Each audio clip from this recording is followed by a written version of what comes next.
Sigmund Freud. Sigmund Freud, /Fried/Freud, German, born Sigismund Shlomo Freud, May 6, 1856, September 23, 1939, was an Austrian neurologist and the founder of psychoanalysis, a clinical method for treating psychopathology through dialogue between a patient and a psychoanalyst. Freud was born to Galician Jewish parents in the Moravian town of Freiburg, in the Austrian Empire.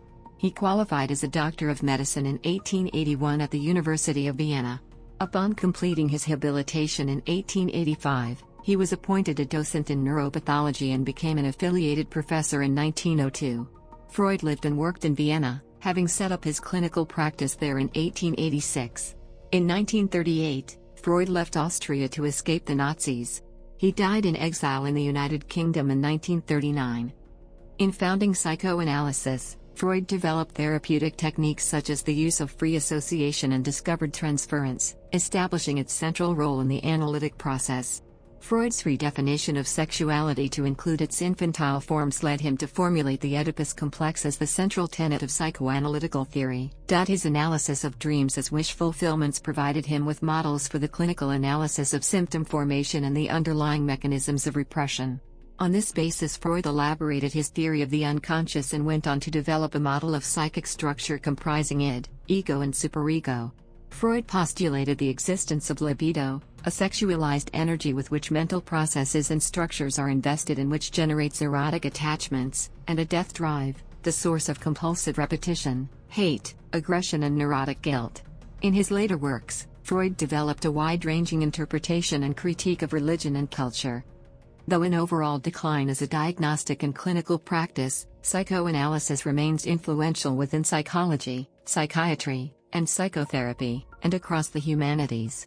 It thus continues to generate extensive and highly contested debate with regard to its therapeutic efficacy, its scientific status, and whether it advances or is detrimental to the feminist cause. Nonetheless, Freud's work has suffused contemporary Western thought and popular culture. In the words of W. H. Auden's 1940 poetic tribute to Freud, he had created a whole climate of opinion, under whom we conduct our different lives. Biography. Early life and education. Freud was born to Jewish parents in the Moravian town of Freiburg, in the Austrian Empire, later Przybor, Czech Republic, the first of 8 children. Both of his parents were from Galicia, in modern-day Ukraine. His father, Jacob Freud, 1815 to 1896, a wool merchant, had 2 sons, Emmanuel, 1833 to 1914, and Philip, 1836 to 1911, by his first marriage. Jacob's family were Hasidic Jews, and although Jacob himself had moved away from the tradition, he came to be known for his Torah study. He and Freud's mother, Amalia Nathanson, who was 20 years younger and his third wife, were married by Rabbi Isaac Noah Mannheimer on July 29, 1855. They were struggling financially and living in a rented room, in a locksmith's house at Schlossergasse 117 when their son Sigmund was born. He was born with a caul, which his mother saw as a positive omen for the boy's future. In 1859, the Freud family left Freiburg. Freud's half-brothers emigrated to Manchester, England, parting him from the inseparable playmate of his early childhood, Emmanuel's son, John. Jacob Freud took his wife and 2 children. Freud's sister, Anna, was born in 1858, a brother, Julius, born in 1857, had died in infancy, firstly to Leipzig and then in 1860 to Vienna where 4 sisters and a brother were born: Rosa, born 1860, Marie, born 1861, Adolphin, born 1862, Paula, born 1864, Alexander, born 1866. In 1865, the 9-year-old Freud entered the Leopoldstadt Communal Real Gymnasium, a prominent high school. He proved to be an outstanding pupil and graduated from the Matura in 1873 with honors. He loved literature and was proficient in German, French, Italian, Spanish, English, Hebrew, Latin, and Greek. Freud entered the University of Vienna at age 17. He had planned to study law, but joined the medical faculty at the university, where his studies included philosophy under Franz Brentano, physiology under Ernst Brücke, and zoology under Darwinist Professor Karl Claus. In 1876, Freud spent 4 weeks at Claus's zoological research station in Trieste, dissecting hundreds of eels in an inconclusive search for their male reproductive organs. In 1877, Freud moved to Ernst Bruck's Physiology Laboratory, where he spent 6 years comparing the brains of humans and other vertebrates with those of invertebrates such as frogs, crayfish and lampreys. His research work on the biology of nervous tissue proved seminal for the subsequent discovery of the neuron in the 1890s.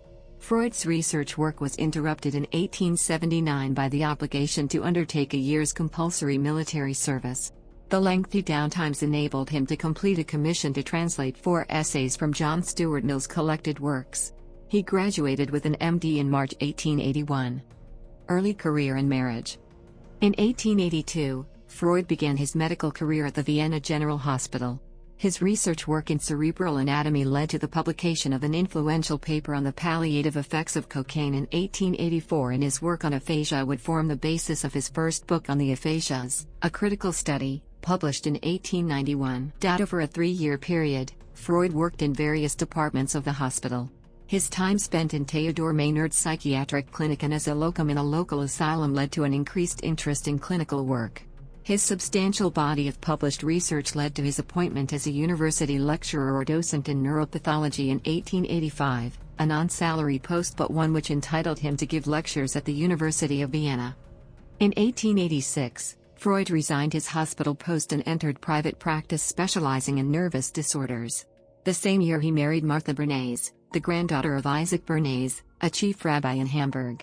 They had 6 children: Matilda, born 1887, Jean Martin, born 1889, Oliver, born 1891, Ernst, born 1892, Sophie, born 1893, and Anna, born 1895. From 1891 until they left Vienna in 1938, Freud and his family lived in an apartment at Berggasse 19, near Innere a historical district of Vienna. In 1896, Minna Bernays, Martha Freud's sister, became a permanent member of the Freud household after the death of her fiancé. The close relationship she formed with Freud led to rumors, started by Carl Jung, of an affair. The discovery of a Swiss hotel log of August 13, 1898, signed by Freud whilst traveling with his sister-in-law, has been presented as evidence of the affair. Freud began smoking tobacco at age 24, initially a cigarette smoker. He became a cigar smoker. He believed smoking enhanced his capacity to work and that he could exercise self-control in moderating it. Despite health warnings from colleague Wilhelm Fliess, he remained a smoker, eventually suffering a buccal cancer. Freud suggested to Fliess in 1897 that addictions, including that to tobacco, were substitutes for masturbation, the one great habit. Freud had greatly admired his philosophy tutor, Brentano, who was known for his theories of perception and introspection. Brentano discussed the possible existence of the unconscious mind in his Psychology from an Empirical Standpoint, 1874. Although Brentano denied its existence, his discussion of the unconscious probably helped introduce Freud to the concept. Freud owned and made use of Charles Darwin's major evolutionary writings, and was also influenced by Edward von Hartmann's The Philosophy of the Unconscious, 1869. Other texts of importance to Freud were by Fechner and Herbart, with the latter's Psychology as Science arguably considered to be of underrated significance in this respect. Freud also drew on the work of Theodor Lipps, who was one of the main contemporary theorists of the concepts of the unconscious and empathy. Though Freud was reluctant to associate his psychoanalytic insights with prior philosophical theories, attention has been drawn to analogies between his work and that of both Schopenhauer and Nietzsche, both of whom he claimed not to have read until late in life. One historian concluded, based on Freud's correspondence with his adolescent friend Edward Silberstein, that Freud read Nietzsche's The Birth of Tragedy and the first 2 of the Untimely Meditations when he was 17.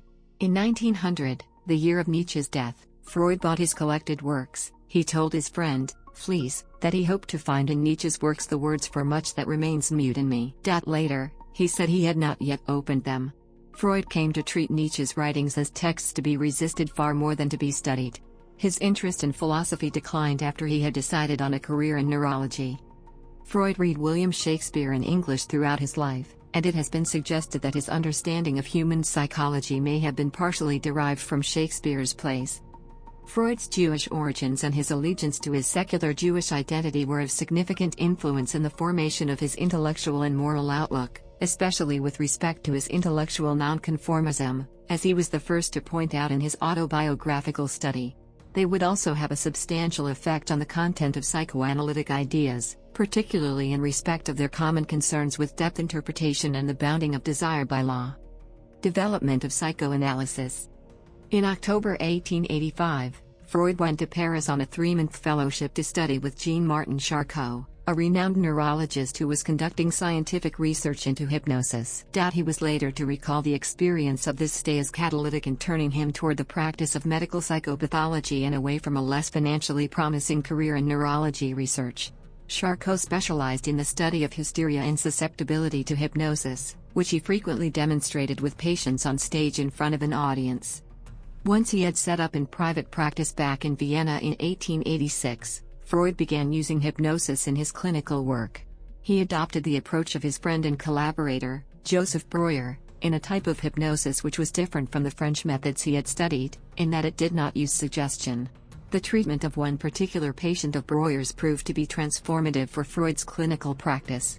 Described as Anna O., she was invited to talk about her symptoms while under hypnosis. She would coin the phrase "talking cure" for her treatment. In the course of talking in this way, her symptoms became reduced in severity as she retrieved memories of traumatic incidents associated with their onset. The uneven results of Freud's early clinical work eventually led him to abandon hypnosis, having concluded that more consistent and effective symptom relief could be achieved by encouraging patients to talk freely, without censorship or inhibition, about whatever ideas or memories occurred to them. In conjunction with this procedure, which he called free association, Freud found that patients' dreams could be fruitfully analyzed to reveal the complex structuring of unconscious material and to demonstrate the psychic action of repression which, he had concluded, underlay symptom formation. By 1896 he was using the term psychoanalysis to refer to his new clinical method and the theories on which it was based. Freud's development of these new theories took place during a period in which he experienced heart irregularities, disturbing dreams and periods of depression, a neurasthenia which he linked to the death of his father in 1896 and which prompted a self-analysis of his own dreams and memories of childhood. His explorations of his feelings of hostility to his father and rivalrous jealousy over his mother's affections led him to fundamentally revise his theory of the origin of the neuroses. On the basis of his early clinical work, Freud had postulated that unconscious memories of sexual molestation in early childhood were a necessary precondition for the psychoneuroses, hysteria and obsessional neurosis, a formulation now known as Freud's seduction theory. In the light of his self-analysis, Freud abandoned the theory that every neurosis can be traced back to the effects of infantile sexual abuse, now arguing that infantile sexual scenarios still had a causative function, but it did not matter whether they were real or imagined, and that in either case they became pathogenic only when acting as repressed memories. This transition from the theory of infantile sexual trauma as a general explanation of how all neuroses originate to one that presupposes an autonomous infantile sexuality provided the basis for Freud's subsequent formulation of the theory of the Oedipus complex. Freud described the evolution of his clinical method and set out his theory of the psychogenetic origins of hysteria, demonstrated in a number of case histories, in Studies on Hysteria published in 1895, co-authored with Joseph Breuer. In 1899 he published The Interpretation of Dreams, in which, following a critical review of existing theory, Freud gives detailed interpretations of his own and his patients' dreams in terms of wish fulfillments made subject to the repression and censorship of the dream work. He then sets out the theoretical model of mental structure, the unconscious, preconscious and conscious, on which this account is based. An abridged version, On Dreams, was published in 1901. In works which would win him a more general readership, Freud applied his theories outside the clinical setting in The Psychopathology of Everyday Life, 1901, and Jokes and Their Relation to the Unconscious, 1905. In 3 essays on the theory of sexuality, published in 1905, Freud elaborates his theory of infantile sexuality, describing its polymorphous perverse forms and the functioning of the drives, to which it gives rise, in the formation of sexual identity. The same year he published Fragment of an Analysis of a Case of Hysteria, which became one of his more famous and controversial case studies. Relationship with Fliess. During this formative period of his work, Freud valued and came to rely on the intellectual and emotional support of his friend Wilhelm Fliess, a Berlin-based ear, nose and throat specialist whom he had first met 1887. Both men saw themselves as isolated from the prevailing clinical and theoretical mainstream because of their ambitions to develop radical new theories of sexuality.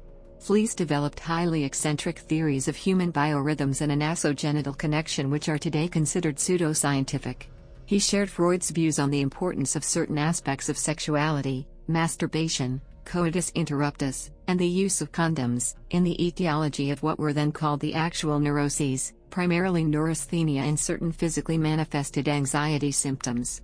They maintained an extensive correspondence from which Freud drew on Fliess's speculations on infantile sexuality and bisexuality to elaborate and revise his own ideas. His first attempt at a systematic theory of the mind, his project for a scientific psychology, was developed as a metapsychology with Fliess as interlocutor.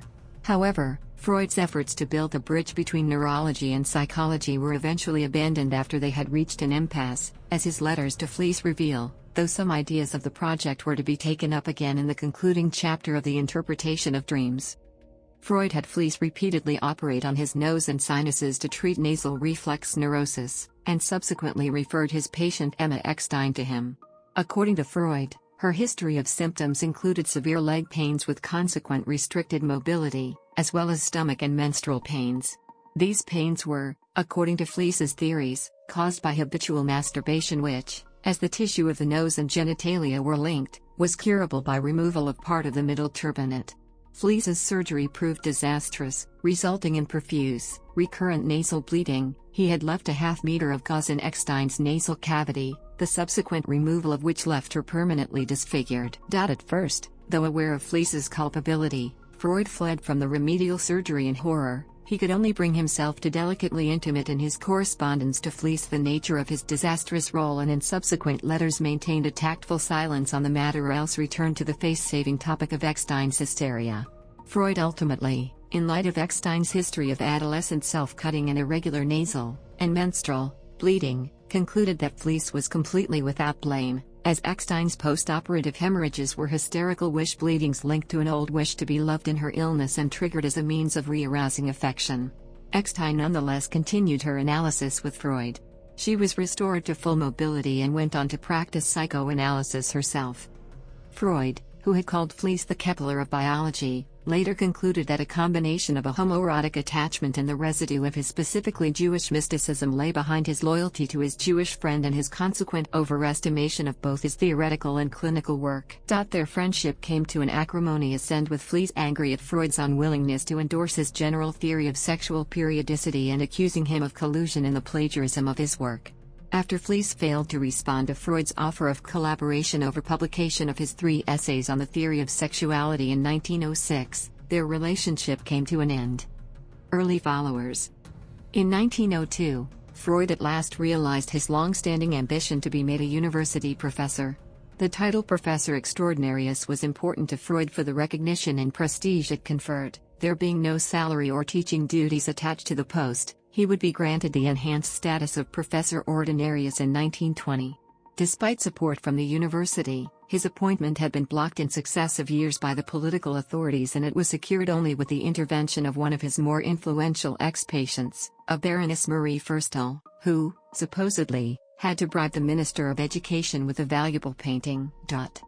With his prestige thus enhanced, Freud continued with the regular series of lectures on his work which, since the mid-1880s as a docent of Vienna University, he had been delivering to small audiences every Saturday evening at the lecture hall of the university's psychiatric clinic. From the autumn of 1902, a number of Viennese physicians who had expressed interest in Freud's work were invited to meet at his apartment every Wednesday afternoon to discuss issues relating to psychology and neuropathology. This group was called the Wednesday Psychological Society, Psychologische Mittwochsgesellschaft, and it marked the beginnings of the worldwide psychoanalytic movement. Freud founded this discussion group at the suggestion of the physician Wilhelm Stekel. Stekel had studied medicine at the University of Vienna under Richard von Krafft-Ebing. His conversion to psychoanalysis is variously attributed to his successful treatment by Freud for a sexual problem or as a result of his reading The Interpretation of Dreams, to which he subsequently gave a positive review in the Viennese daily newspaper Neues Wiener Tagblatt. The other 3 original members whom Freud invited to attend, Alfred Adler, Max Kahane, and Rudolf Reitler, were also physicians, and all 5 were Jewish by birth. Both Kahane and Reitler were childhood friends of Freud. Kahane had attended the same secondary school and both he and Reitler went to university with Freud. They had kept abreast of Freud's developing ideas through their attendance at his Saturday evening lectures. In 1901, Kahane, who first introduced Stekel to Freud's work, had opened an outpatient psychotherapy institute of which he was the director in Bauernmarkt, in Vienna. In the same year, his medical textbook, Outline of Internal Medicine for Students and Practicing Physicians, was published. In it, he provided an outline of Freud's psychoanalytic method. Kahane broke with Freud and left the Wednesday Psychological Society in 1907 for unknown reasons and in 1923 committed suicide. Reitler was the director of an establishment providing thermal cures in Dorothea gas which had been founded in 1901. He died prematurely in 1917. Adler, regarded as the most formidable intellect among the early Freud circle, was a socialist who in 1898 had written a health manual for the tailoring trade. He was particularly interested in the potential social impact of psychiatry. Max Graf, a Viennese musicologist and father of little Hans, who had first encountered Freud in 1900 and joined the Wednesday group soon after its initial inception, described the ritual and atmosphere of the early meetings of the society. By 1906, the group had grown to 16 members, including Otto Rank, who was employed as the group's paid secretary.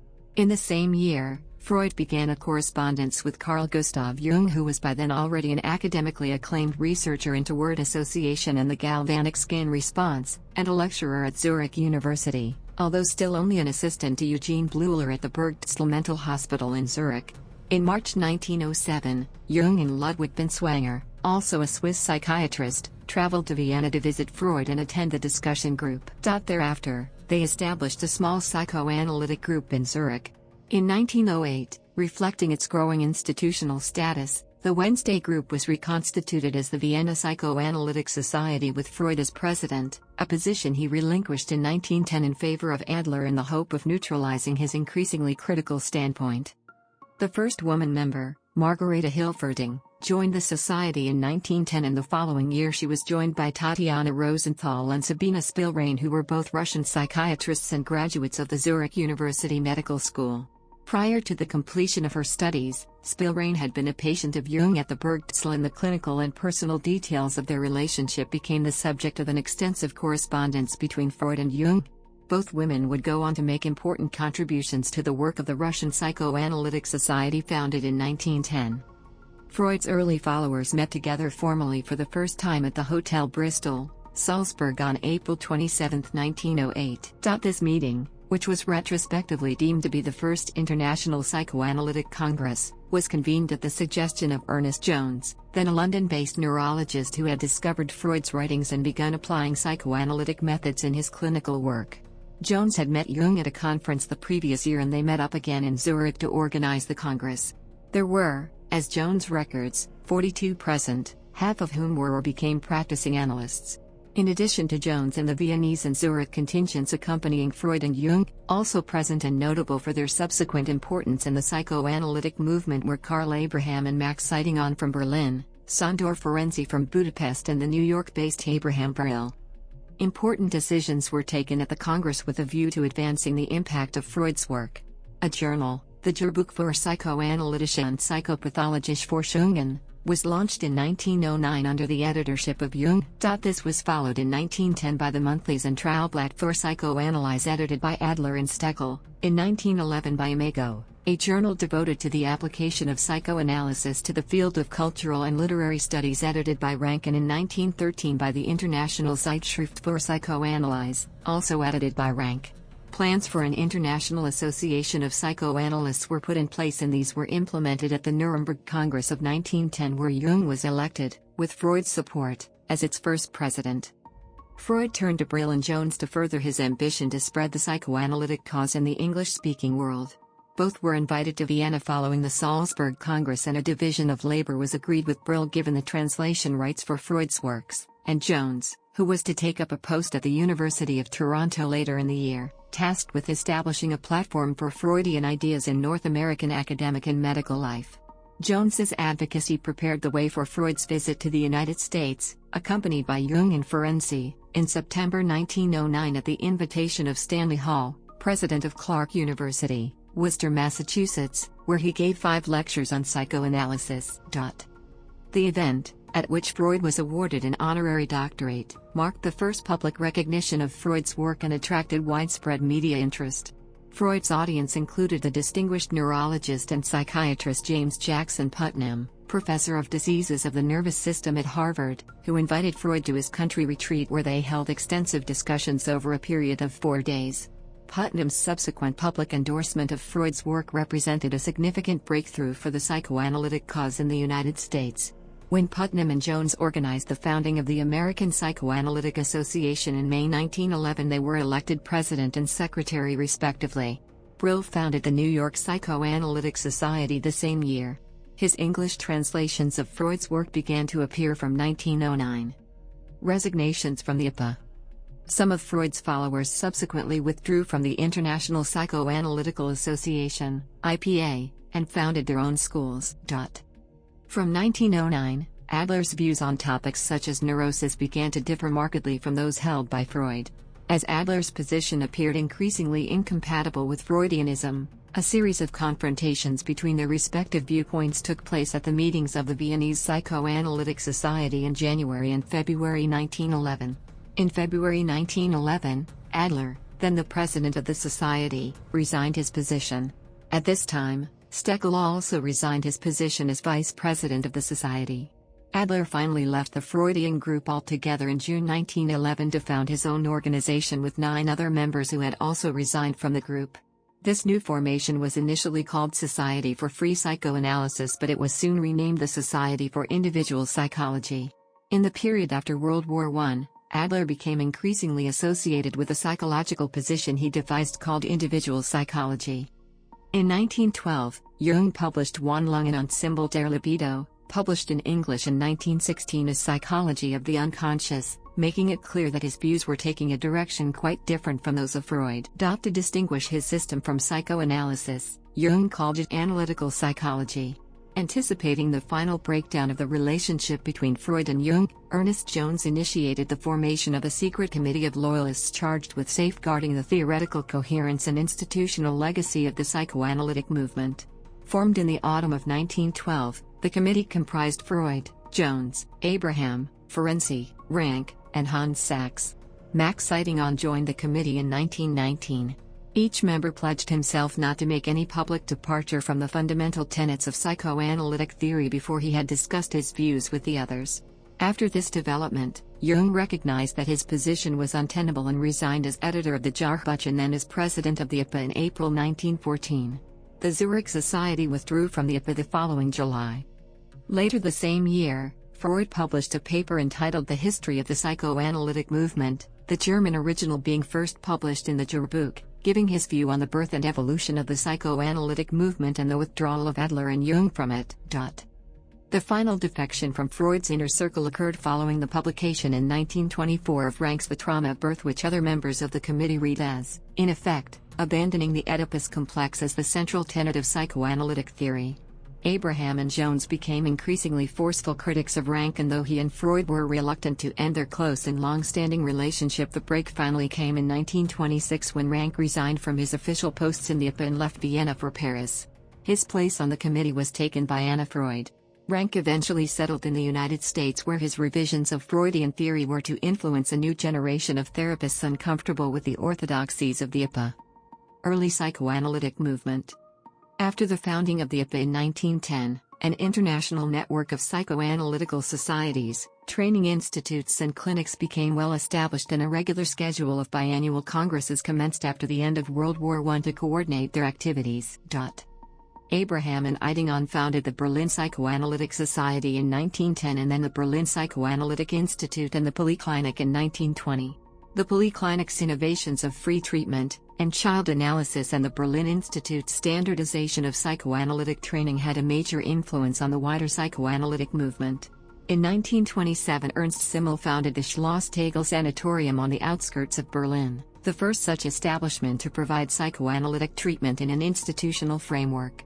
Freud organized a fund to help finance its activities, and his architect's son, Ernst, was commissioned to refurbish the building. It was forced to close in 1931 for economic reasons. The 1910 Moscow Psychoanalytic Society became the Russian Psychoanalytic Society and Institute in 1922.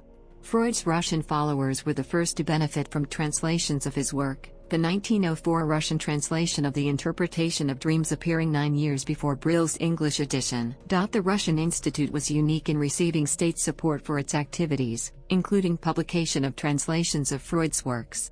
Support was abruptly annulled in 1924, when Joseph Stalin came to power, after which psychoanalysis was denounced on ideological grounds. After helping found the American Psychoanalytic Association in 1911, Ernest Jones returned to Britain from Canada in 1913 and founded the London Psychoanalytic Society the same year. In 1919, he dissolved this organization and, with its core membership purged of Jungian adherents, founded the British Psychoanalytical Society, serving as its president until 1944.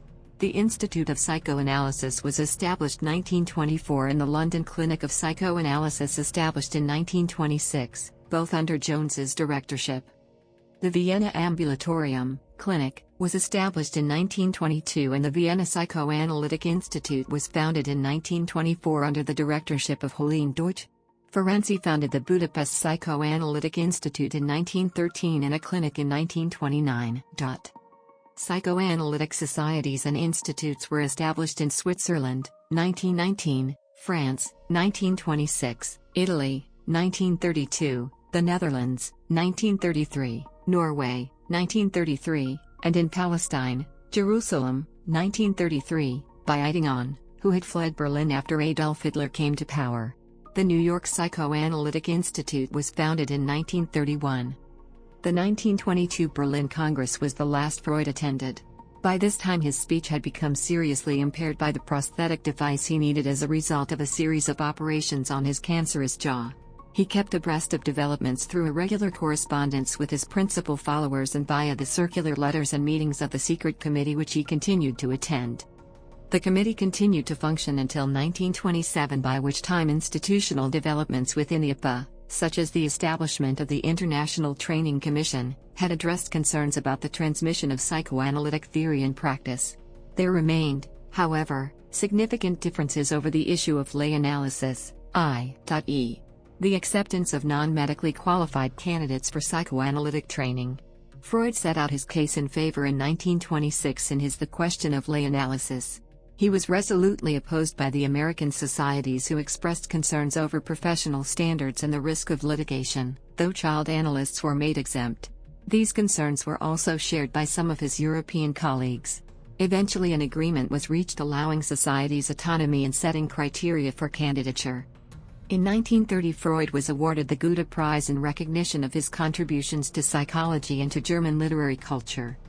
Patients. Freud used pseudonyms in his case histories. Some patients known by pseudonyms were Cecilia M. Anna von Lieben, Dora, Ida Bauer, 1882–1945, Frau Emmy von N. Fanny Moser, Fräulein Elisabeth von R. Ilona Weiss, Fräulein Katharina, Aurelia Kronig, Fräulein Lucy R. Little Hans, Herbert Graf, 1903–1973, Ratman, Ernst Lanzer, 1878–1914, Enos Finchi, Joshua Wilde, 1878–1920, and Wolf Mann, Sergei Pankchev, 1887–1979. Other famous patients included Prince Pedro Augusto of Brazil, 1866–1934, H.D., 1886–1961, Emma Eckstein, 1865–1924, Gustav Mahler, 1860–1911, with whom Freud had only a single, extended consultation, Princess Marie Bonaparte, Edith Banfield Jackson, 1895–1977, and Albert Hirst, 1887–1974. Cancer. In February 1923, Freud detected a leukoplakia, a benign growth associated with heavy smoking, on his mouth. Freud initially kept this secret, but in April 1923 he informed Ernest Jones, telling him that the growth had been removed. Freud consulted the dermatologist Maximilian Steiner, who advised him to quit smoking but lied about the growth's seriousness, minimizing its importance.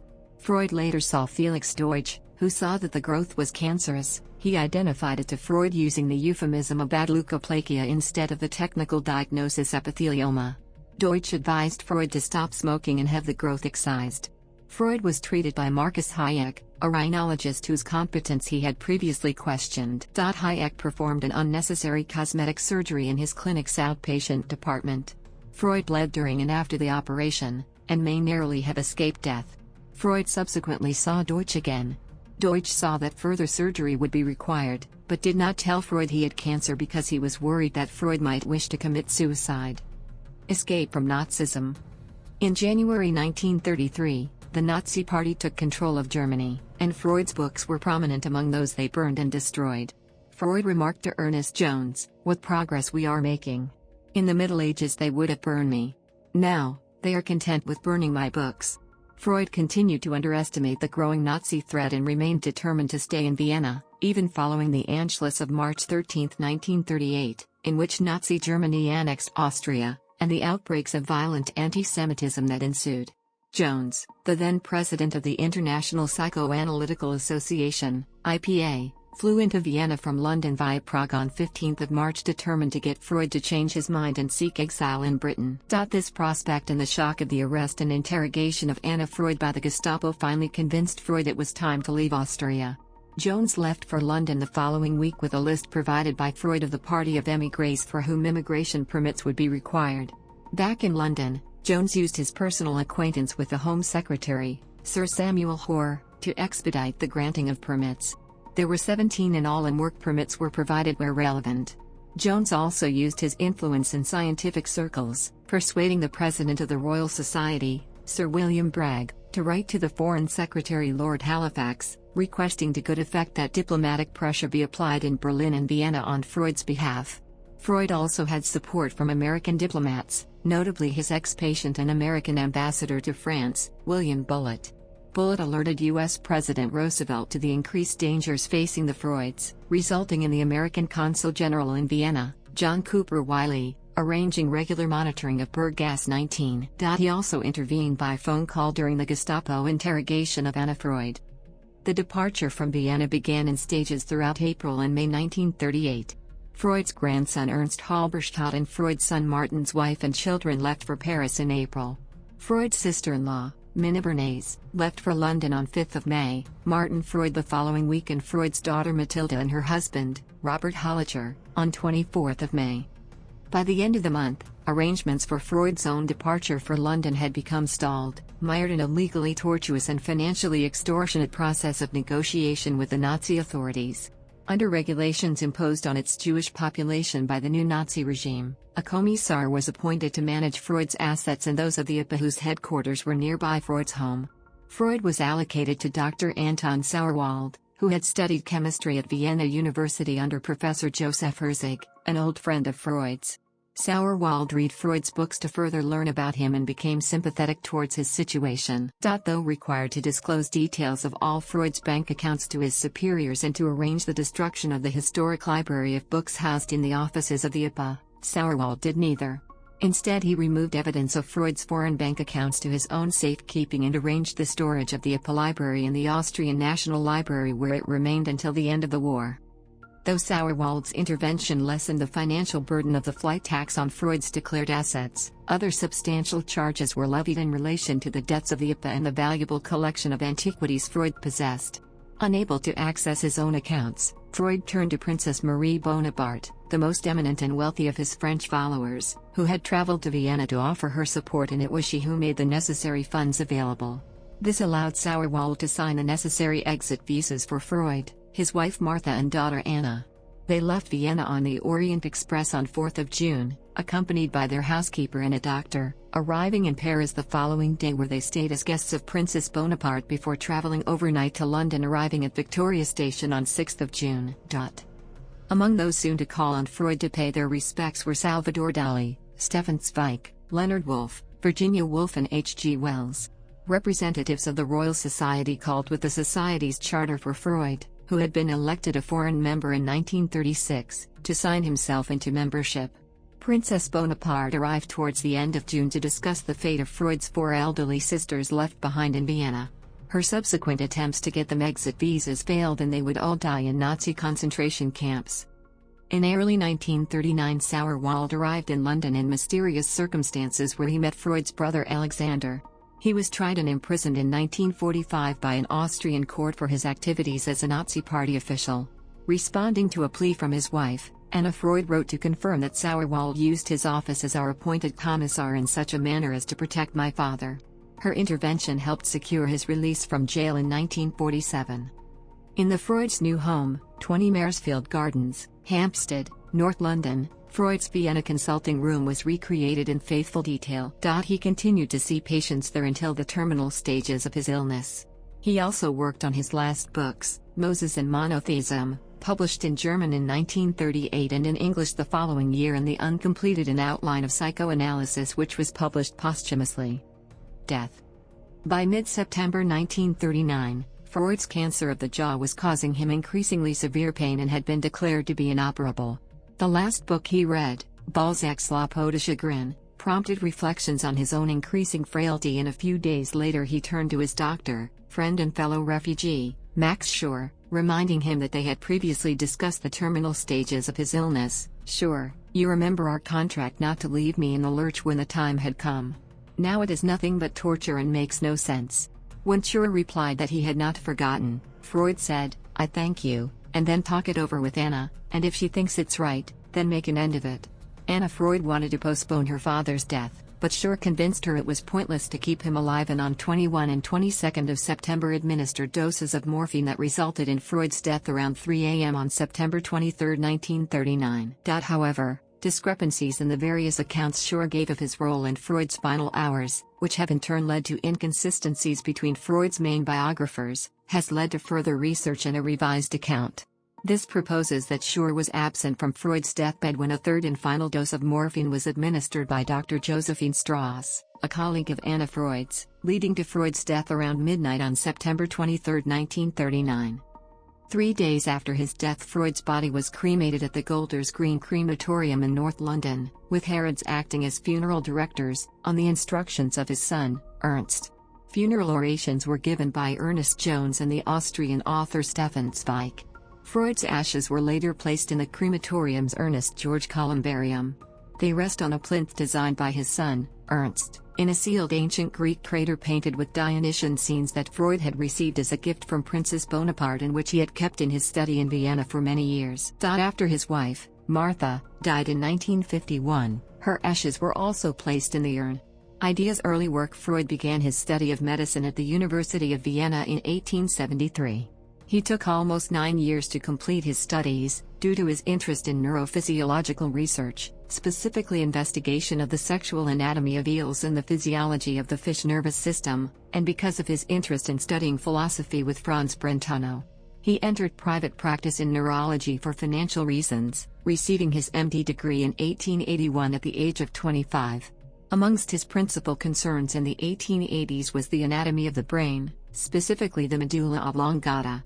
He intervened in the important debates about aphasia with his monograph of 1891, Zur Auffassung der Aphasien, in which he coined the term agnosia and counseled against a too-locationist view of the explanation of neurological deficits. Like his contemporary Eugene Bleuler, he emphasized brain function rather than brain structure. Freud was also an early researcher in the field of cerebral palsy, which was then known as cerebral paralysis. He published several medical papers on the topic, and showed that the disease existed long before other researchers of the period began to notice and study it. He also suggested that William John Little, the man who first identified cerebral palsy, was wrong about lack of oxygen during birth being a cause. Instead, he suggested that complications in birth were only a symptom. Freud hoped that his research would provide a solid scientific basis for his therapeutic technique. The goal of Freudian therapy, or psychoanalysis, was to bring repressed thoughts and feelings into consciousness in order to free the patient from suffering repetitive distorted emotions. Classically, the bringing of unconscious thoughts and feelings to consciousness is brought about by encouraging a patient to talk about dreams and engage in free association, in which patients report their thoughts without reservation and make no attempt to concentrate while doing so. Another important element of psychoanalysis is transference, the process by which patients displace onto their analysts feelings and ideas which derive from previous figures in their lives. Transference was first seen as a regrettable phenomenon that interfered with the recovery of repressed memories and disturbed patients' objectivity, but by 1912, Freud had come to see it as an essential part of the therapeutic process. The origin of Freud's early work with psychoanalysis can be linked to Joseph Breuer. Freud credited Breuer with opening the way to the discovery of the psychoanalytical method by his treatment of the case of Anna O.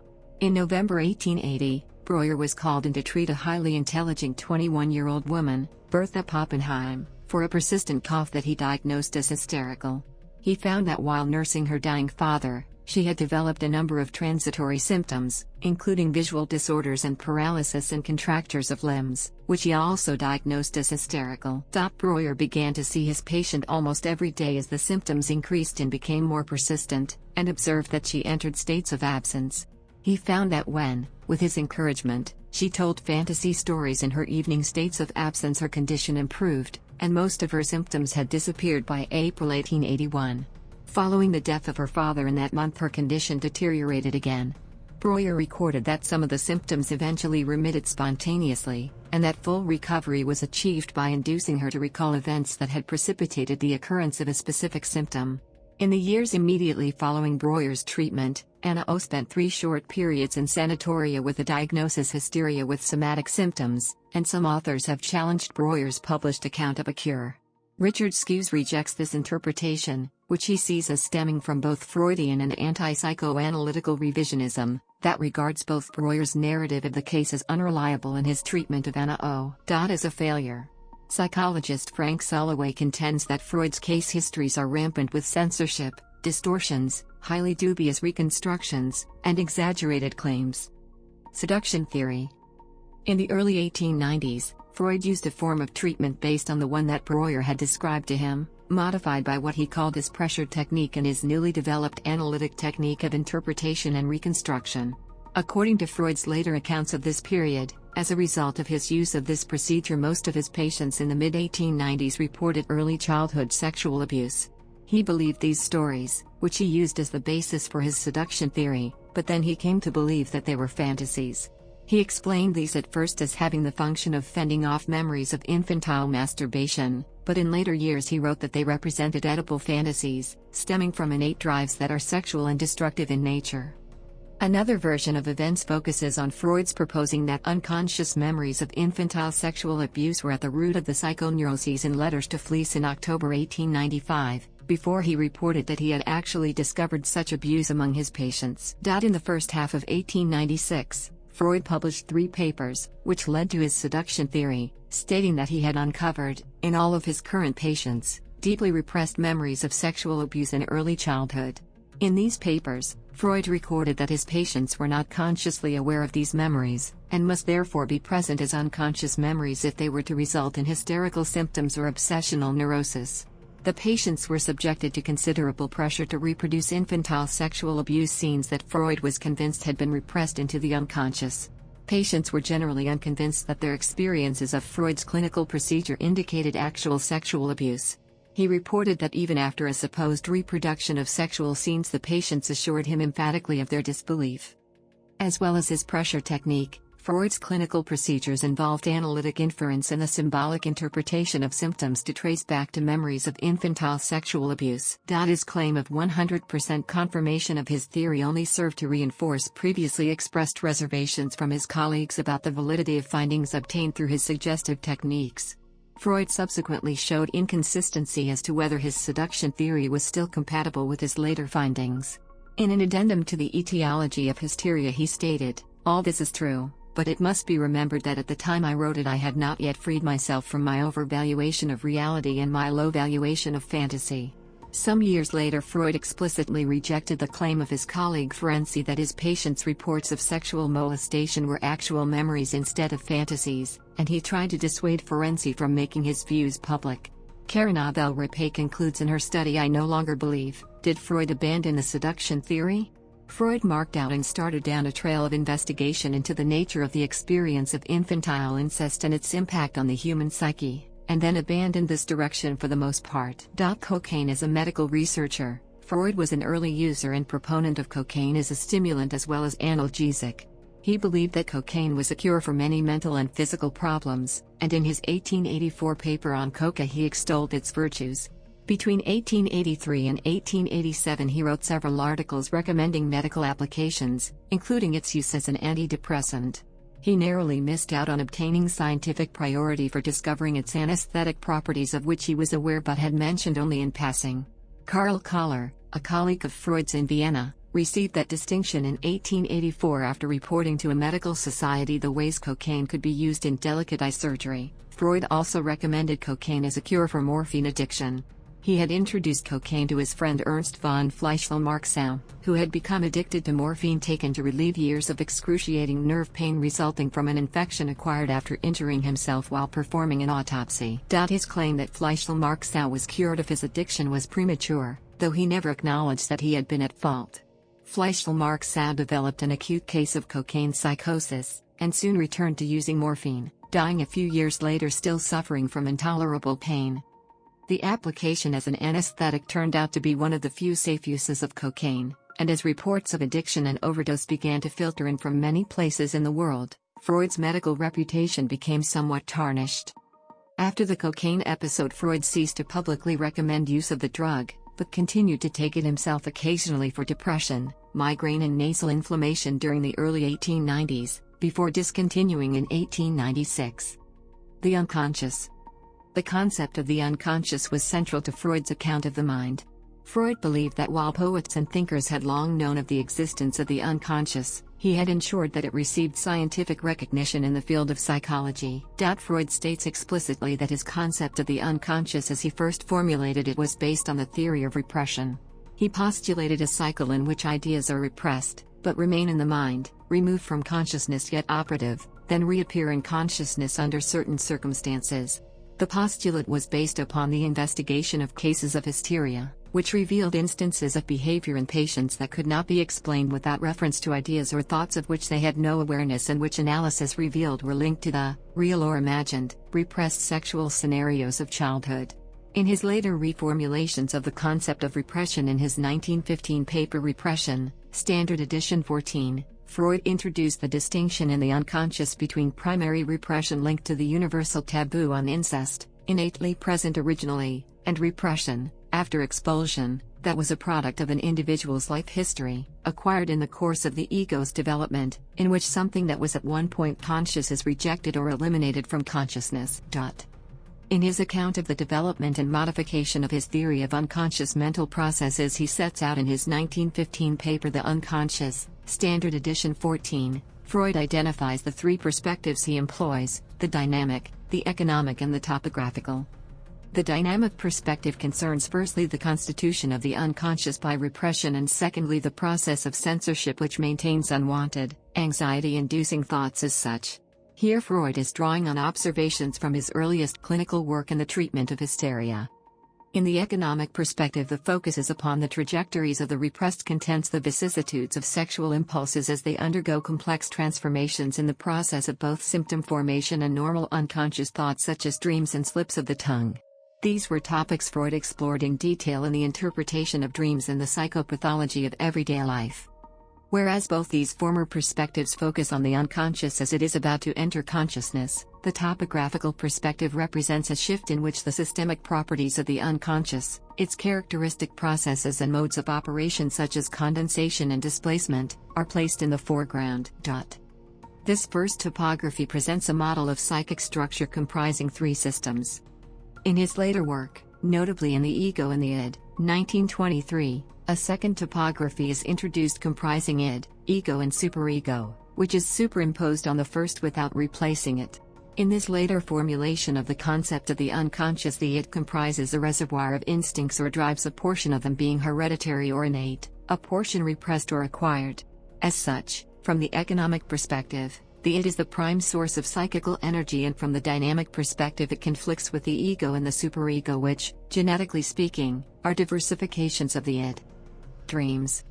Freud believed the function of dreams is to preserve sleep by representing as fulfilled wishes that would otherwise awaken the dreamer. In Freud's theory, dreams are instigated by the daily occurrences and thoughts of everyday life. In what Freud called the dream work, these secondary process thoughts, Word presentations, governed by the rules of language and the reality principle, become subject to the primary process of unconscious thought. Thing presentations, governed by the pleasure principle, wish gratification and the repressed sexual scenarios of childhood. Because of the disturbing nature of the latter and other repressed thoughts and desires which may have become linked to them, the dream work operates a censorship function, disguising by distortion, displacement and condensation the repressed thoughts so as to preserve sleep. In the clinical setting, Freud encouraged free association to the dream's manifest content, as recounted in the dream narrative, so as to facilitate interpretative work on its latent content, the repressed thoughts and fantasies, and also on the underlying mechanisms and structures operative in the dream work. As Freud developed his theoretical work on dreams, he went beyond his theory of dreams as wish fulfillments to arrive at an emphasis on dreams as nothing other than a particular form of thinking. It is the dream work that creates that form, and it alone is the essence of dreaming. Psychosexual development. Freud's theory of psychosexual development proposes that, following on from the initial polymorphous perversity of infantile sexuality, the sexual drives pass through the distinct developmental phases of the oral, the anal, and the phallic. Though these phases then give way to a latency stage of reduced sexual interest and activity, from the age of 5 to puberty, approximately, they leave, to a greater or lesser extent, a perverse and bisexual residue which persists during the formation of adult genital sexuality. Freud argued that neurosis or perversion could be explained in terms of fixation or regression to these phases, whereas adult character and cultural creativity could achieve a sublimation of their perverse residue. After Freud's later development of the theory of the Oedipus complex, this normative developmental trajectory becomes formulated in terms of the child's renunciation of incestuous desires under the fantasized threat of, or fantasized fact of, in the case of the girl, castration. The dissolution of the Oedipus complex is then achieved when the child's rivalrous identification with the parental figure is transformed into the pacifying identifications of the ego ideal, which assume both similarity and difference and acknowledge the separateness and autonomy of the other. Freud hoped to prove that his model was universally valid and turned to ancient mythology and contemporary ethnography for comparative material, arguing that totemism reflected a ritualized enactment of a tribal Oedipal conflict. Id, ego, and superego. Freud proposed that the human psyche could be divided into 3 parts: id, ego, and superego. Freud discussed this model in the 1920 essay Beyond the Pleasure Principle, and fully elaborated upon it in The Ego and the Id, 1923, in which he developed it as an alternative to his previous topographic schema, i.e., conscious, unconscious, and preconscious. The id is the completely unconscious, impulsive, childlike portion of the psyche that operates on the pleasure principle and is the source of basic impulses and drives. It seeks immediate pleasure and gratification. Freud acknowledged that his use of the term id, das Es, the it, derives from the writings of Georg Grodek. The superego is the moral component of the psyche, which takes into account no special circumstances in which the morally right thing may not be right for a given situation. The rational ego attempts to exact a balance between the impractical hedonism of the id and the equally impractical moralism of the superego. It is the part of the psyche that is usually reflected most directly in a person's actions.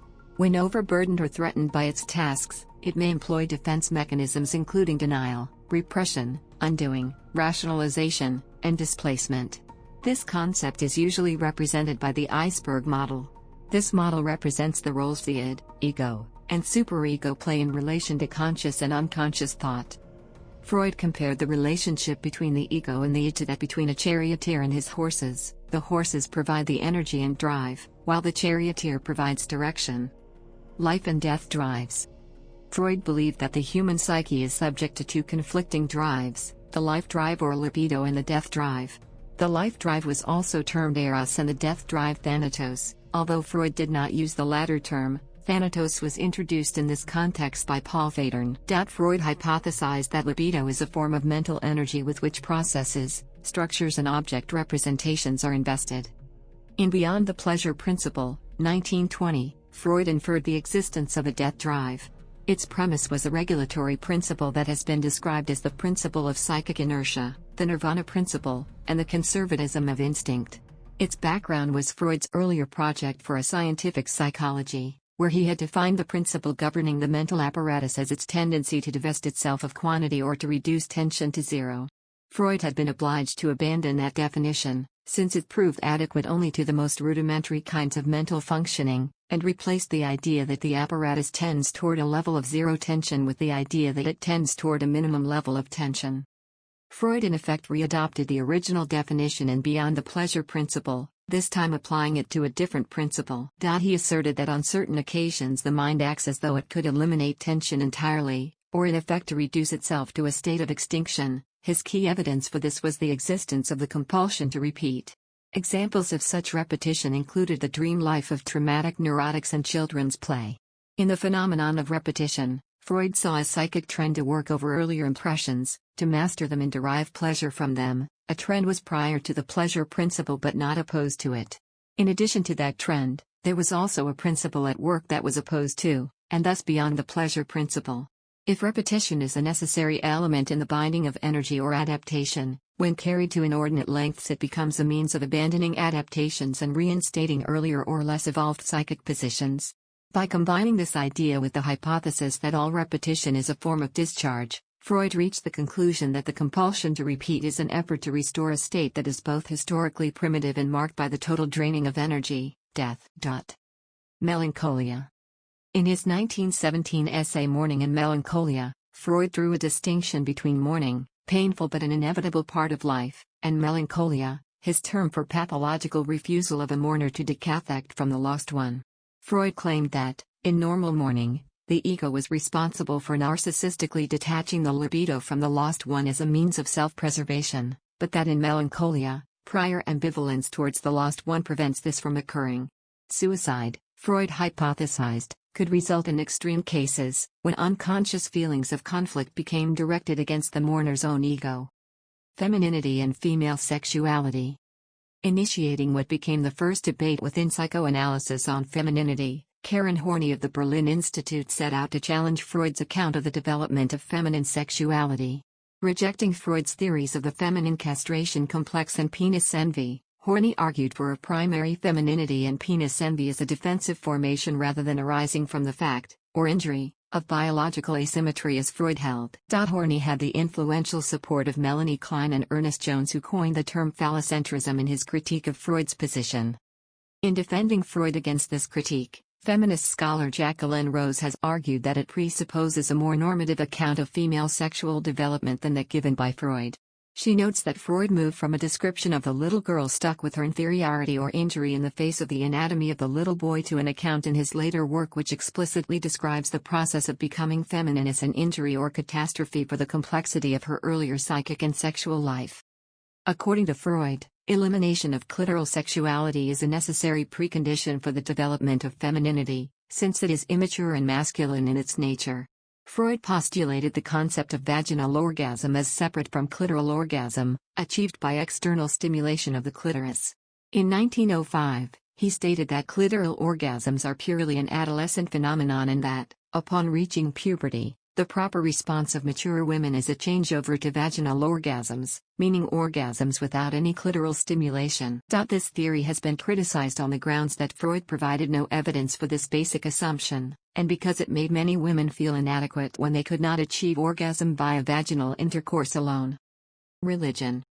Freud regarded the monotheistic God as an illusion based upon the infantile emotional need for a powerful, supernatural paterfamilias. He maintained that religion, once necessary to restrain man's violent nature in the early stages of civilization, in modern times, can be set aside in favor of reason and science. Obsessive Actions and Religious Practices, 1907, notes the likeness between faith, religious belief, and neurotic obsession. Totem and Taboo, 1913, proposes that society and religion begin with the patricide and eating of the powerful paternal figure, who then becomes a revered collective memory. These arguments were further developed in The Future of an Illusion, 1927, in which Freud argued that religious belief serves the function of psychological consolation. Freud argues the belief of a supernatural protector serves as a buffer from man's fear of nature just as the belief in an afterlife serves as a buffer from man's fear of death. The core idea of the work is that all of religious belief can be explained through its function to society, not for its relation to the truth. This is why, according to Freud, religious beliefs are illusions. In Civilization and Its Discontents, 1930, he quotes his friend Romain Rolland, who described religion as an oceanic sensation, but says he never experienced this feeling. Moses and Monotheism, 1937, proposes that Moses was the tribal paterfamilias, killed by the Jews, who psychologically coped with the patricide with a reaction formation conducive to their establishing monotheist Judaism. Analogously, he described the Roman Catholic rite of Holy Communion as cultural evidence of the killing and devouring of the Sacred Father. Moreover, he perceived religion, with its suppression of violence, as mediator of the societal and personal, the public and the private, conflicts between eros and thanatos, the forces of life and death. Later works indicate Freud's pessimism about the future of civilization, which he noted in the 1931 edition of Civilization and Its Discontents. In a footnote of his 1909 work, Analysis of a Phobia in a 5-Year-Old Boy, Freud theorized that the universal fear of castration was provoked in the uncircumcised when they perceived circumcision and that this was the deepest unconscious root of antisemitism. Legacy. Psychotherapy. Though not the first methodology in the practice of individual verbal psychotherapy, Freud's psychoanalytic system came to dominate the field from early in the 20th century, forming the basis for many later variants. While these systems have adopted different theories and techniques, all have followed Freud by attempting to achieve psychic and behavioral change through having patients talk about their difficulties. Psychoanalysis is not as influential as it once was in Europe and the United States, though in some parts of the world, notably Latin America, its influence in the later 20th century expanded substantially. Psychoanalysis also remains influential within many contemporary schools of psychotherapy and has led to innovative therapeutic work in schools and with families and groups. There is a substantial body of research which demonstrates the efficacy of the clinical methods of psychoanalysis and of related psychodynamic therapies in treating a wide range of psychological disorders. The Neo-Freudians, a group including Alfred Adler, Otto Rank, Karen Horney, Harry Stack Sullivan, and Erich Fromm, rejected Freud's theory of instinctual drive, emphasized interpersonal relations and self-assertiveness, and made modifications to therapeutic practice that reflected these theoretical shifts.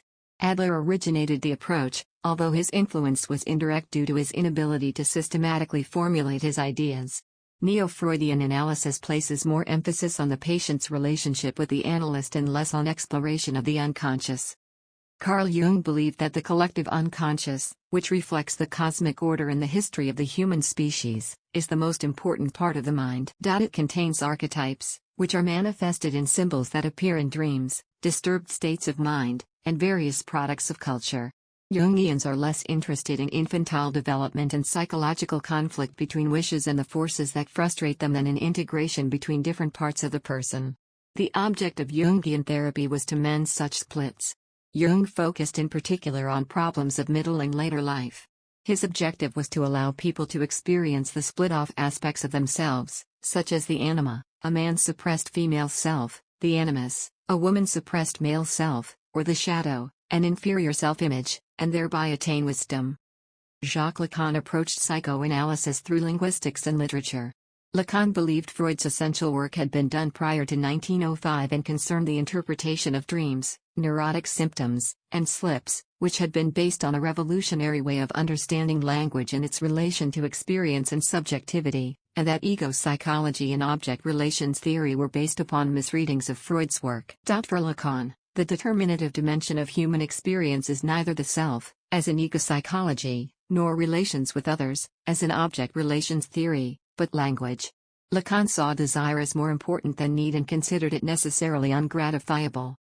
Wilhelm Reich developed ideas that Freud had developed at the beginning of his psychoanalytic investigation but then superseded but never finally discarded. These were the concept of the actual neurosis and a theory of anxiety based upon the idea of dammed-up libido. In Freud's original view, what really happened to a person, the actual, determined the resulting neurotic disposition. Freud applied that idea both to infants and to adults. In the former case, seductions were sought as the causes of later neuroses and in the latter incomplete sexual release. Unlike Freud, Reich retained the idea that actual experience, especially sexual experience, was of key significance.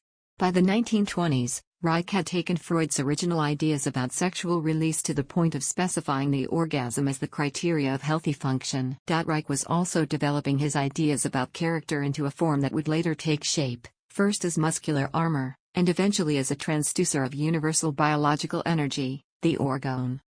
Fritz Perls, who helped to develop Gestalt therapy, was influenced by Reich, Jung, and Freud. The key idea of Gestalt therapy is that Freud overlooked the structure of awareness, an active process that moves toward the construction of organized meaningful wholes between an organism and its environment. These wholes, called gestalts, are patterns involving all the layers of organismic function, thought, feeling, and activity. Neurosis is seen as splitting in the formation of gestalts, and anxiety as the organism sensing the struggle towards its creative unification. Gestalt therapy attempts to cure patients through placing them in contact with immediate organismic needs. Perls rejected the verbal approach of classical psychoanalysis. Talking in Gestalt therapy serves the purpose of self-expression rather than gaining self-knowledge. Gestalt therapy usually takes place in groups, and in concentrated workshops rather than being spread out over a long period of time. It has been extended into new forms of communal living. Arthur Janev's primal therapy, which has been an influential post-Freudian psychotherapy, resembles psychoanalytic therapy in its emphasis on early childhood experience, but has also differences with it. While Janev's theory is akin to Freud's early idea of actual neurosis, he does not have a dynamic psychology but a nature psychology like that of Reich or Perls, in which need is primary while wish is derivative and dispensable when need is met. Despite its surface similarity to Freud's ideas, Janev's theory lacks a strictly psychological account of the unconscious and belief in infantile sexuality. While for Freud there was a hierarchy of danger situations, for Janev the key event in the child's life is awareness that the parents do not love it. Janev writes in The Primal Scream, 1970, that primal therapy has in some ways returned to Freud's early ideas and techniques. Ellen Bass and Laura Davis, co-authors of The Courage to Heal, 1988, are described as champions of survivorship by Frederick Crews, who considers Freud the key influence upon them, although in his view they are indebted not to classic psychoanalysis but to the pre-psychoanalytic Freud, who supposedly took pity on his hysterical patients, found that they were all harboring memories of early abuse, and cured them by unknotting their repression. Crews sees Freud as having anticipated the recovered memory movement by emphasizing mechanical cause and effect relations between symptomatology and the premature stimulation of one body zone or another, and with pioneering its technique of thematically matching a patient's symptom with a sexually symmetrical memory. Crews believes that Freud's confidence in accurate recall of early memories anticipates the theories of recovered memory therapists such as Lenore Terrace, which in his view have led to people being wrongfully imprisoned or involved in litigation. Science research projects designed to test Freud's theories empirically have led to a vast literature on the topic. American psychologists began to attempt to study repression in the experimental laboratory around 1930. In 1934, when the psychologist Saul Rosenzweig sent Freud reprints of his attempts to study repression, Freud responded with a dismissive letter stating that the wealth of reliable observations on which psychoanalytic assertions were based made them independent of experimental verification. Seymour Fisher and Roger P. Greenberg concluded in 1977 that some of Freud's concepts were supported by empirical evidence. Their analysis of research literature supported Freud's concepts of oral and anal personality constellations, his account of the role of Oedipal factors in certain aspects of male personality functioning, his formulations about the relatively greater concern about loss of love in women's as compared to men's personality economy, and his views about the instigating effects of homosexual anxieties on the formation of paranoid delusions. They also found limited and equivocal support for Freud's theories about the development of homosexuality. They found that several of Freud's other theories, including his portrayal of dreams as primarily containers of secret, unconscious wishes, as well as some of his views about the psychodynamics of women, were either not supported or contradicted by research. Reviewing the issues again in 1996, they concluded that much experimental data relevant to Freud's work exists, and supports some of his major ideas and theories. Other viewpoints include those of Hans Eysenck, who writes in Decline and Fall of the Freudian Empire, 1985, that Freud set back the study of psychology and psychiatry by something like 50 years or more, and Malcolm Macmillan, who concludes in Freud Evaluated, 1991, that Freud's method is not capable of yielding objective data about mental processes. Morris Eagle states that it has been demonstrated quite conclusively that because of the epistemologically contaminated status of clinical data derived from the clinical situation, such data have questionable probative value in the testing of psychoanalytic hypotheses. Richard Webster, in Why Freud Was Wrong, 1995, described psychoanalysis as perhaps the most complex and successful pseudoscience in history. Kruse believes that psychoanalysis has no scientific or therapeutic merit. I.B. Cohen regards Freud's interpretation of dreams as a revolutionary work of science, the last such work to be published in book form. In contrast, Alan Hobson believes that Freud, by rhetorically discrediting 19th-century investigators of dreams such as Alfred Maury and the Marquis de Hervey de Saint-Denis at a time when study of the physiology of the brain was only beginning, interrupted the development of scientific dream theory for half a century. The dream researcher G. William Domhoff has disputed claims of Freudian dream theory being validated. The philosopher Karl Popper, who argued that all proper scientific theories must be potentially falsifiable, claimed that Freud's psychoanalytic theories were presented in unfalsifiable form, meaning that no experiment could ever disprove them. The philosopher Adolf Grunbaum argues in The Foundations of Psychoanalysis, 1984, that Popper was mistaken and that many of Freud's theories are empirically testable, a position with which others such as Eysenck agree. The philosopher Roger Scruton, writing in Sexual Desire, 1986, also rejected Popper's arguments, pointing to the theory of repression as an example of a Freudian theory that does have testable consequences. Scruton nevertheless concluded that psychoanalysis is not genuinely scientific, on the grounds that it involves an unacceptable dependence on metaphor. The philosopher Donald Levy agrees with Grunbaum that Freud's theories are falsifiable but disputes Grunbaum's contention that therapeutic success is only the empirical basis on which they stand or fall, arguing that a much wider range of empirical evidence can be adduced if clinical case material is taken into consideration. In a study of psychoanalysis in the United States, Nathan Hale reported on the decline of psychoanalysis in psychiatry during the years 1965 to 1985. The continuation of this trend was noted by Alan Stone. As academic psychology becomes more scientific and psychiatry more biological, psychoanalysis is being brushed aside. Paul Stepinski, while noting that psychoanalysis remains influential in the humanities, records the vanishingly small number of psychiatric residents who choose to pursue psychoanalytic training in the non-analytic backgrounds of psychiatric chairpersons at major universities. Among the evidence he cites for his conclusion that such historical trends attest to the marginalization of psychoanalysis within American psychiatry. Nonetheless, Freud was ranked as the third most cited psychologist of the 20th century, according to a review of General Psychology's Survey of American Psychologists and Psychology Texts, published in 2002. It is also claimed that in moving beyond the orthodoxy of the not-so-distant past, new ideas and new research has led to an intense reawakening of interest in psychoanalysis from neighboring disciplines ranging from the humanities to neuroscience and including the non-analytic therapies.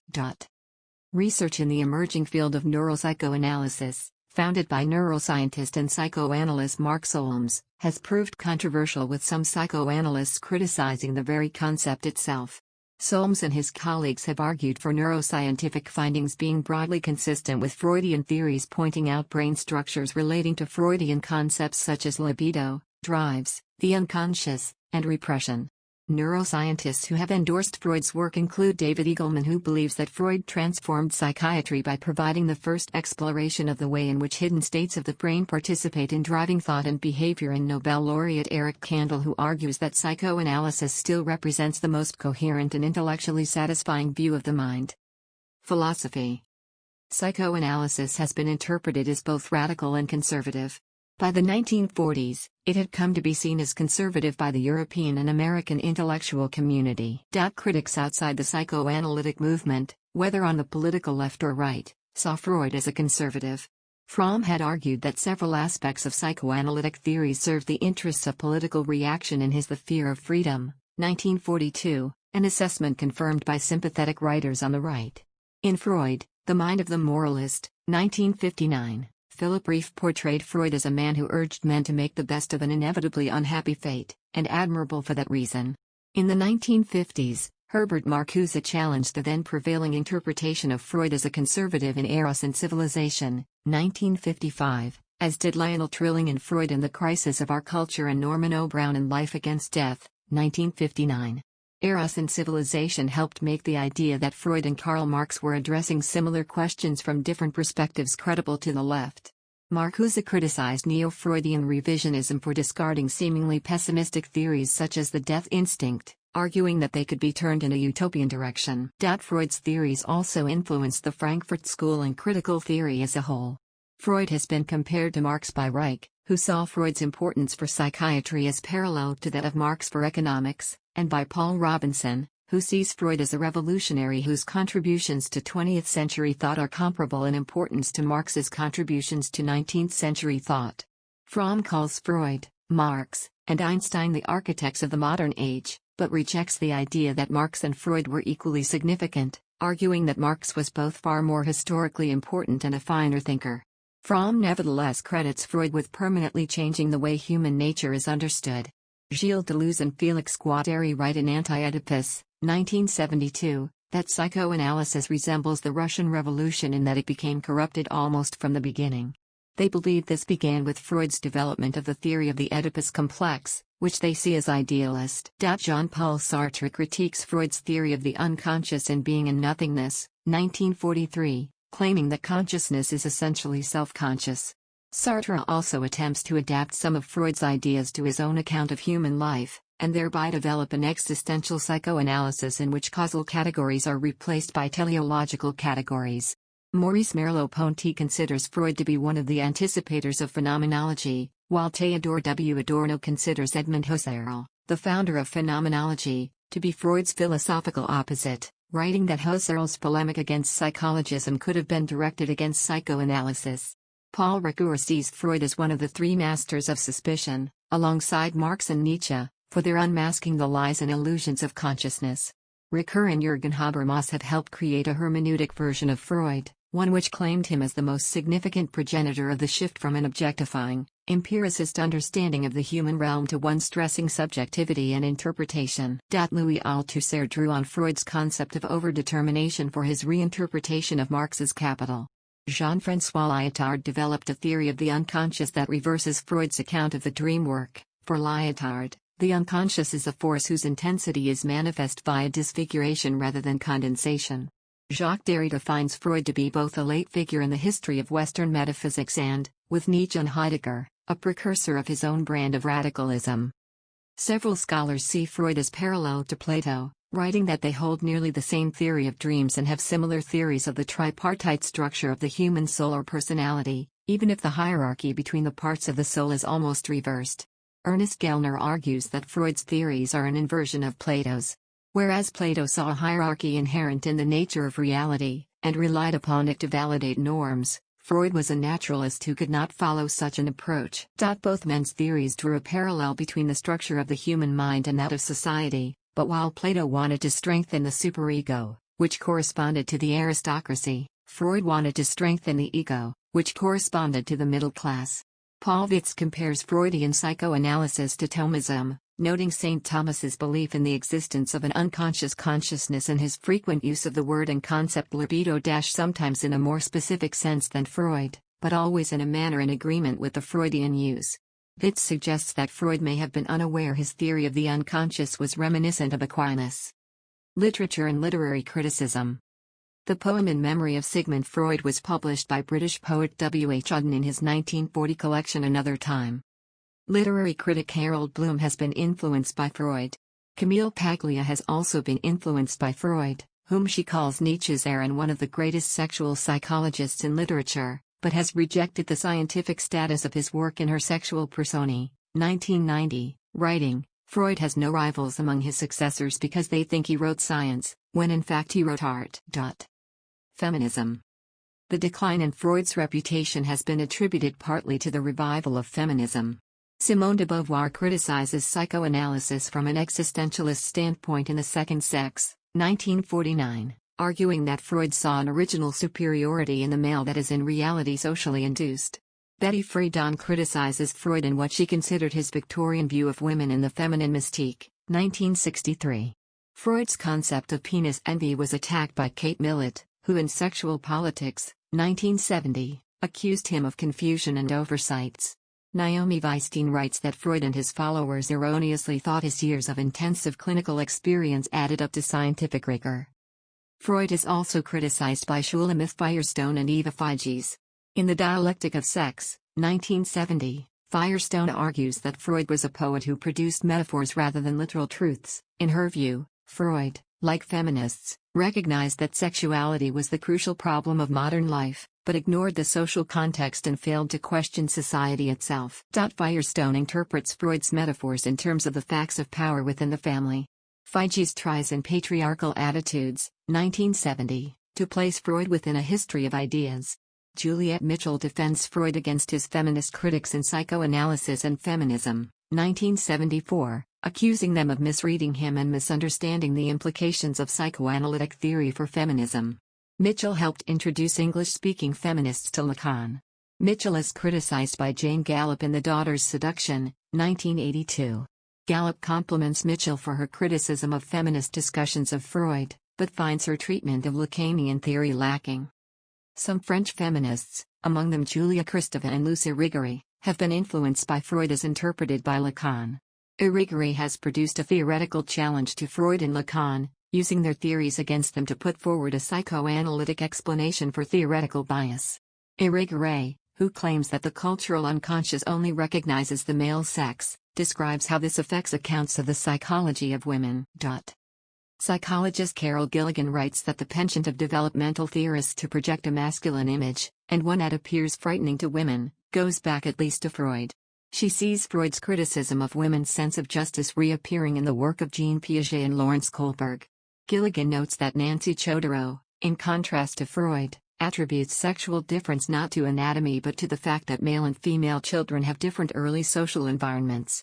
Chodorow, writing against the masculine bias of psychoanalysis, replaces Freud's negative and derivative description of female psychology with a positive and direct account of her own. Terrell Moi has developed a feminist perspective on psychoanalysis, proposing that it is a discourse that attempts to understand the psychic consequences of three universal traumas: the fact that there are others, the fact of sexual difference, and the fact of death. She replaces Freud's term of castration with Stanley Cavell's concept of victimization, which is a more universal term that applies equally to both sexes. Moi regards this concept of human finitude as a suitable replacement for both castration and sexual difference as the traumatic discovery of our separate, sexed, mortal existence and how both men and women come to terms with it. Works. Books. Case histories. Papers on sexuality. Autobiographical papers. The Standard Edition.